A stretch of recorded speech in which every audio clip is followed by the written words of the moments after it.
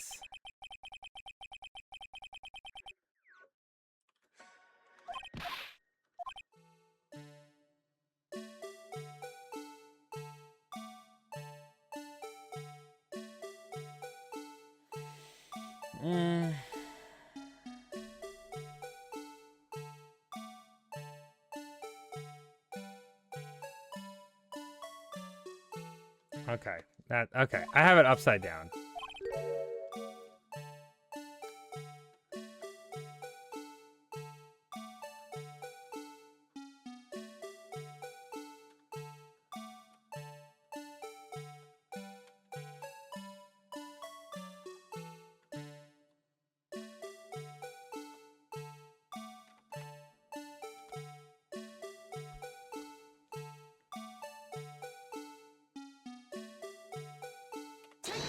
Yeah.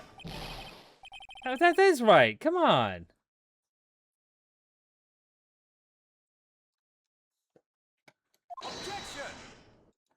Okay, come on, come on, come on. Ah, okay.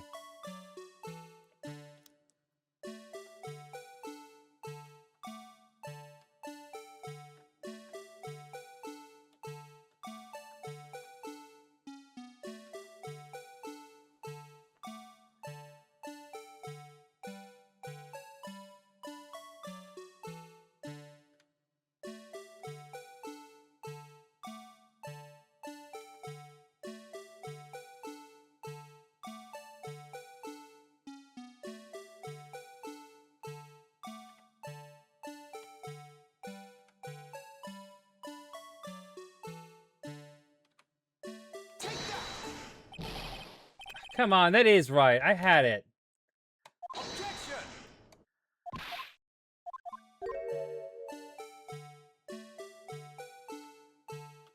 I hate this stupid little thing.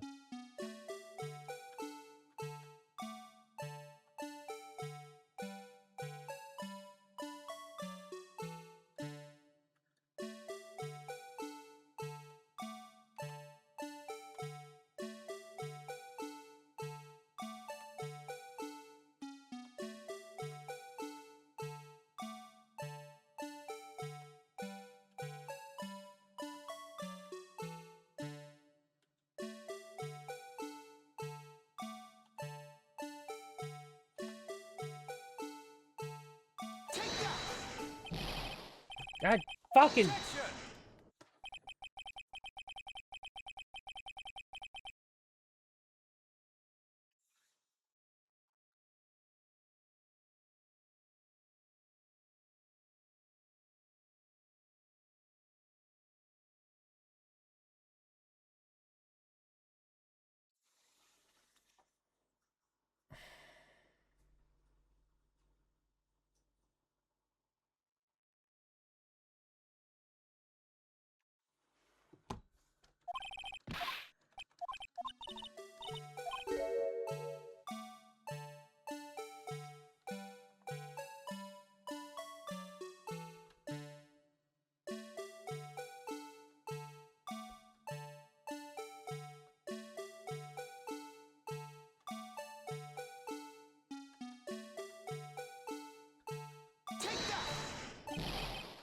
Yeah, I pressed the button too early. I hate this. I hate this bullshit. These controls are garbage. What the fuck is this?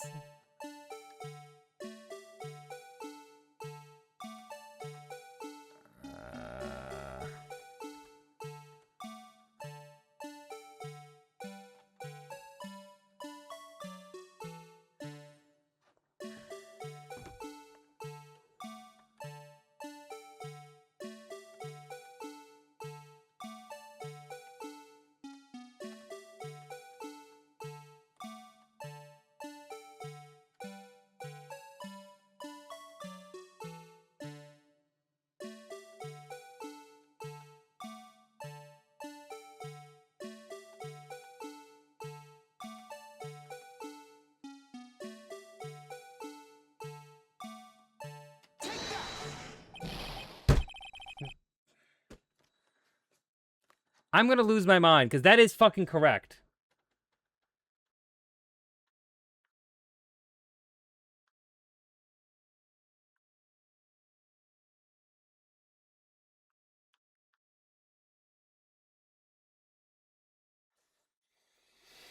I'm looking at someone else doing it just because I can't stand this.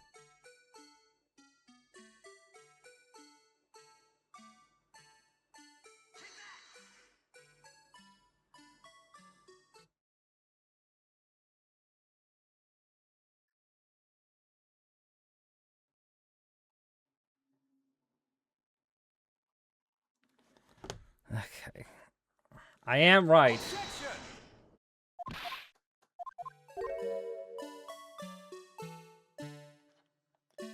Okay. So again, I do it.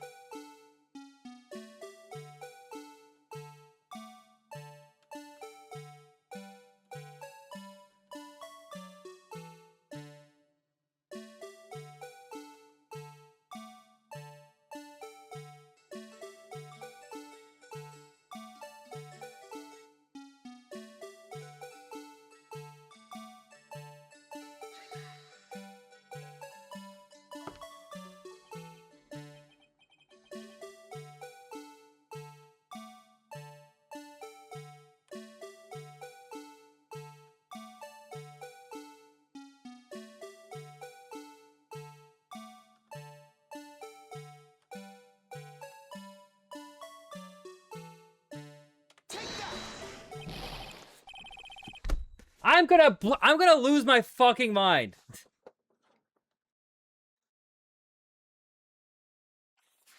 Okay.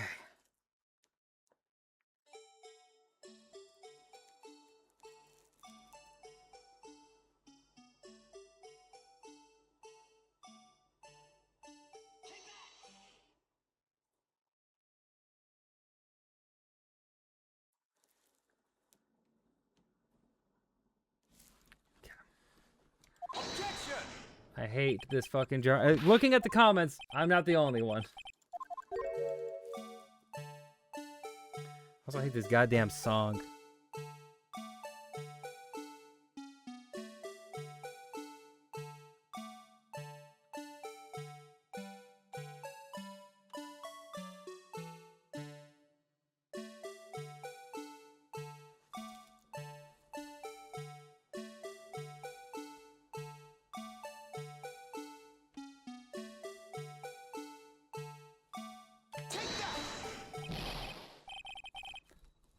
Literally, it is. Literally, it is right. I am doing it right.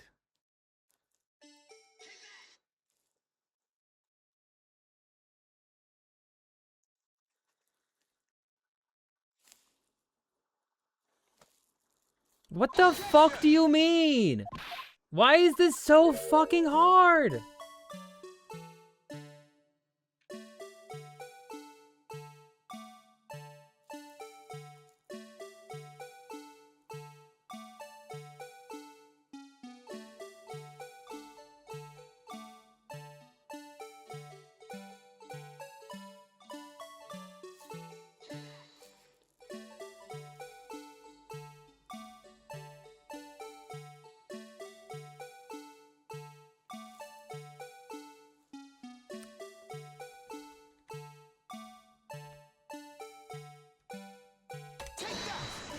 It's already fucked.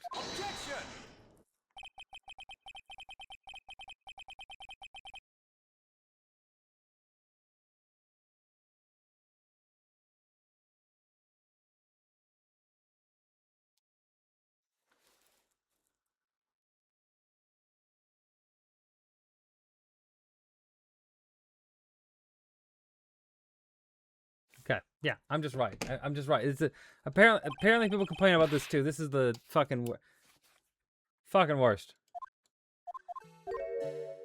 Okay. He said to keep doing it until it magically starts working.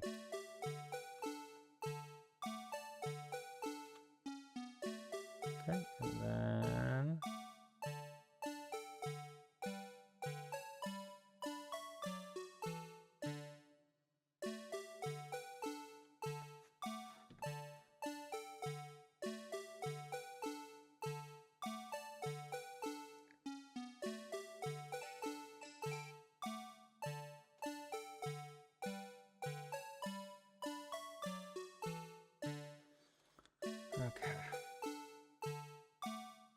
1, 2.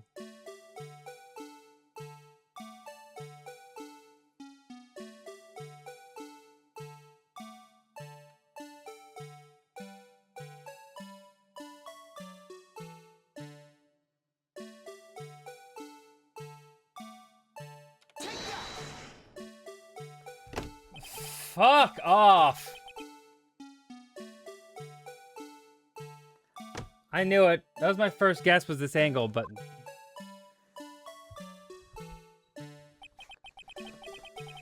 No one could possibly deny this jar's resemblance to the Blue Badger. No. It can't be! But it is. Order, order. The defense has proven its claim. The mysterious Blue Badger witnessed on the day of the crime is actually this. I don't have energy to even do voices anymore. Although we all enjoy Miss Wright's dramatic performance, one question remains. What's your point? What do you mean? So that Badger thing was actually just a jar. That doesn't change anything. I'm afraid that's where you're wrong, Mr. Edgeworth. You see, this changes everything. Indeed? Very well, then please tell us.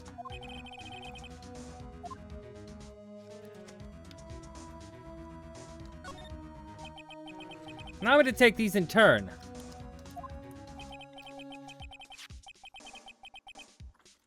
The moment of the murder, the witness saw this jar.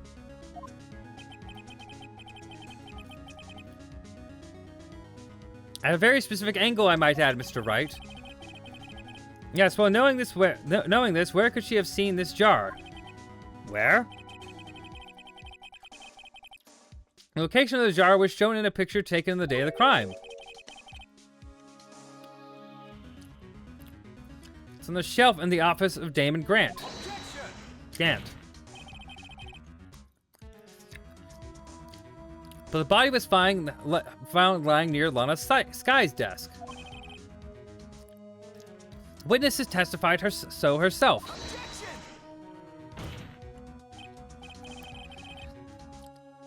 Yes, and it is these two facts that reveal what actually transpired. You see,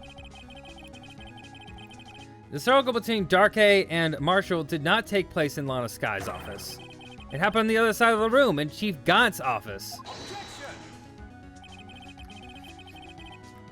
Are you implying the murderer moved the victim's body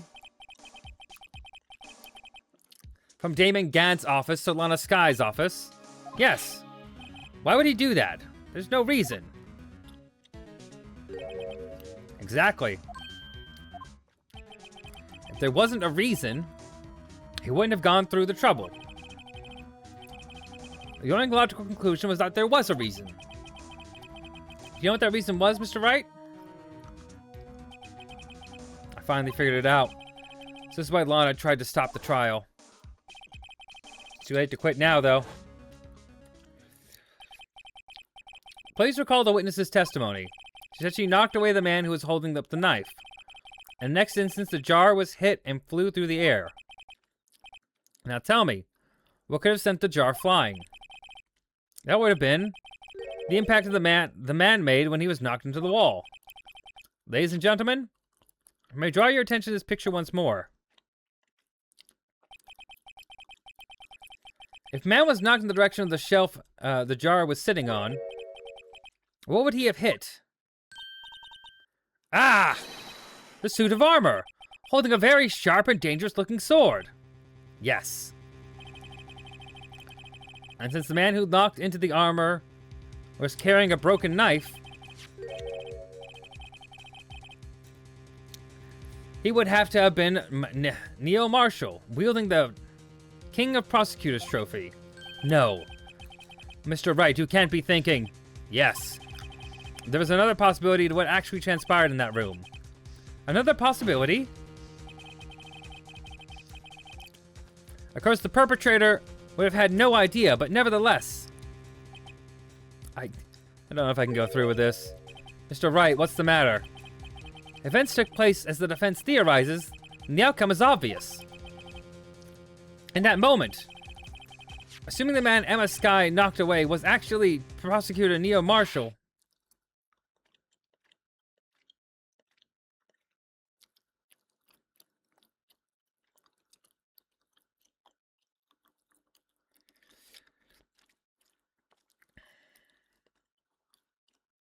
Yeah. You mean Mr. Marshall died because of me? No! Yeah, that's fucked. Dud.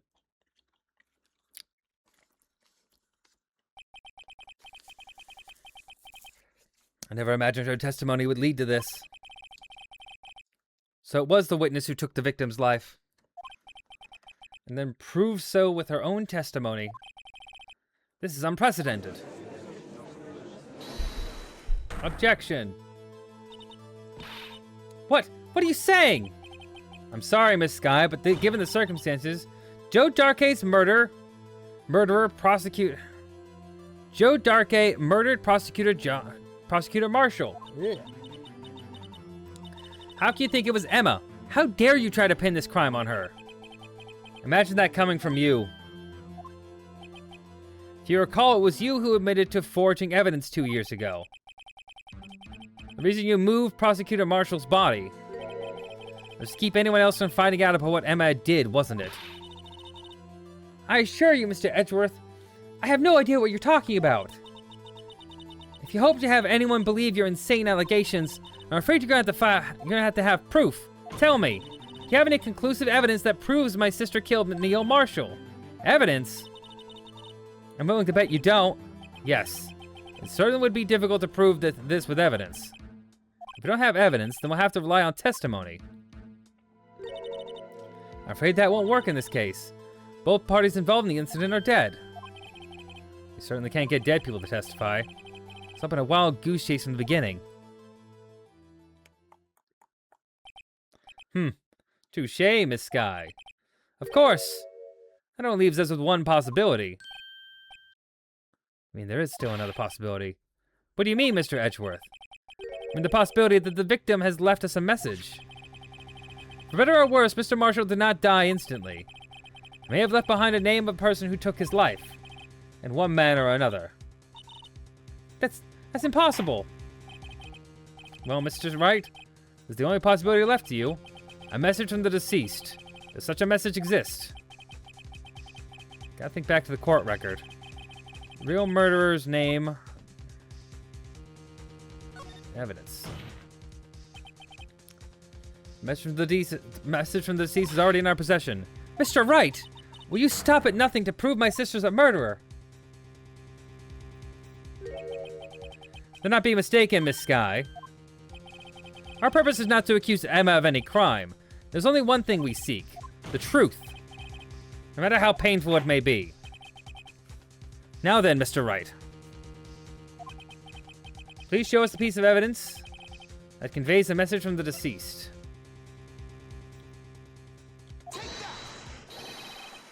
This is the message from the deceased.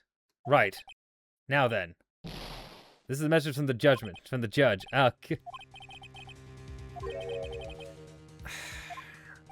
Written form.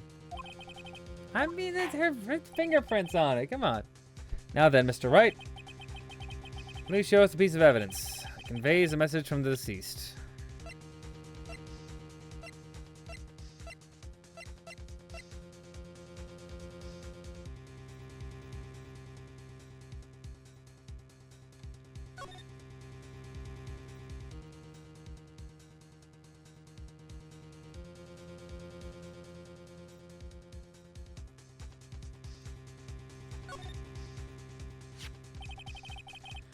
Documents change to blood traces from the incident 2 years ago. Only the fragments found in Chief Grant's office still has lines remaining on it.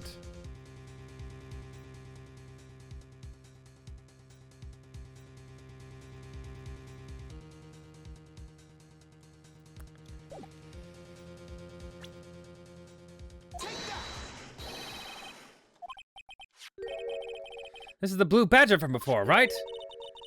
Oh, is he going to just... Oh, is he going to just speak the killer's name? If that thing could, I'm sure it would. Looks like everyone's forgotten this is just a jar. The message was left here, on the surface of this jar. What do you mean? If you look closely, you can see a faint trail of blood on this jar. Looks like someone wiped the blood away. Yes, but notice, for some reason the blood on some of the fragments was not wiped away. Yes, there's a line here, drawn in blood. So what you're saying is that these dots were once lines. Prosecutor Marshall did not die instantly.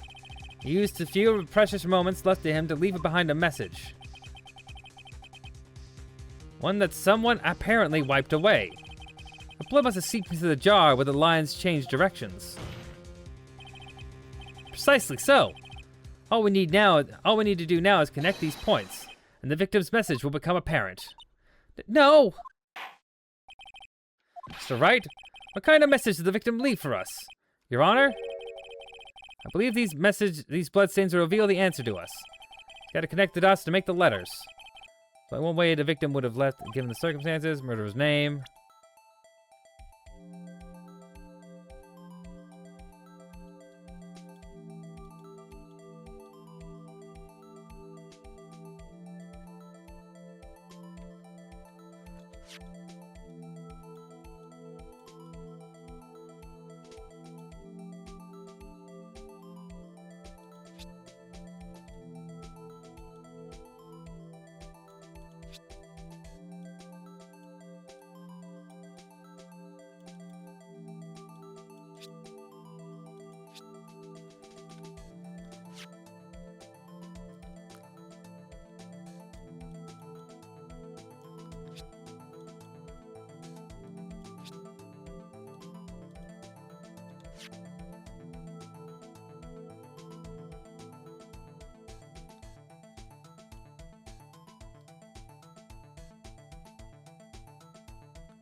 Oh, here we go.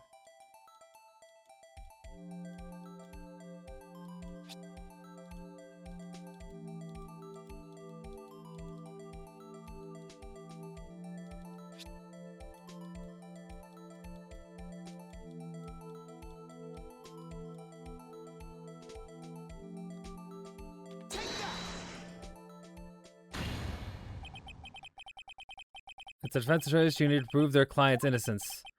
That's why I've always been thinking about saving Lana. After all my efforts, I never thought it would turn out like this. Emma. So this is the final message from Prosecutor Marshall left behind. Prosecutor Marshall left behind.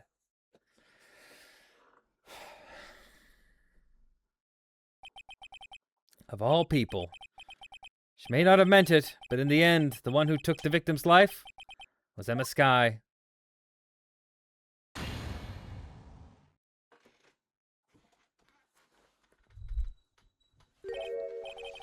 See, Worthy? Can't say I didn't warn you.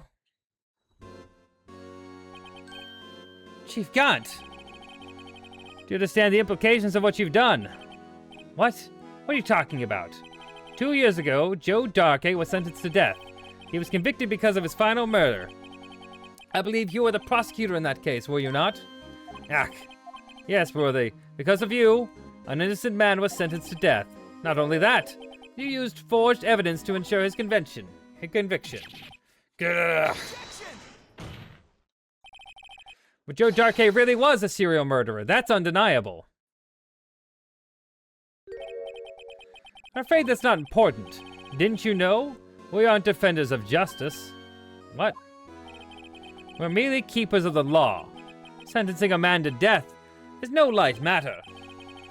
Even if there wasn't any cover-up or evidence forgery, ultimately the responsibility falls to the prosecutor in charge. Despite what anyone may say, this fact cannot be denied.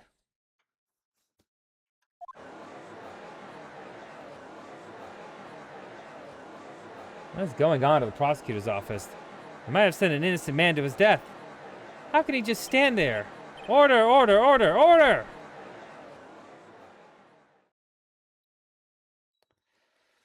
Gavel's found on death ears. Unable to settle the crowd, the judge declared a recess. This trial is headed, no one knows. Oh my god, to be continued. I can't do any. I can't keep going. It's already past midnight. Oh my god, this is so long.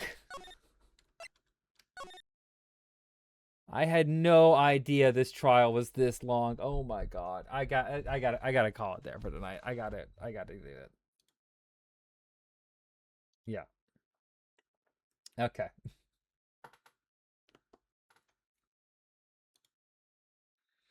All right, that's it for tonight. I will be back tomorrow to finish game 1. There's no way in hell we're beating all this trilogy here. No way in hell. But we will do as much as we can.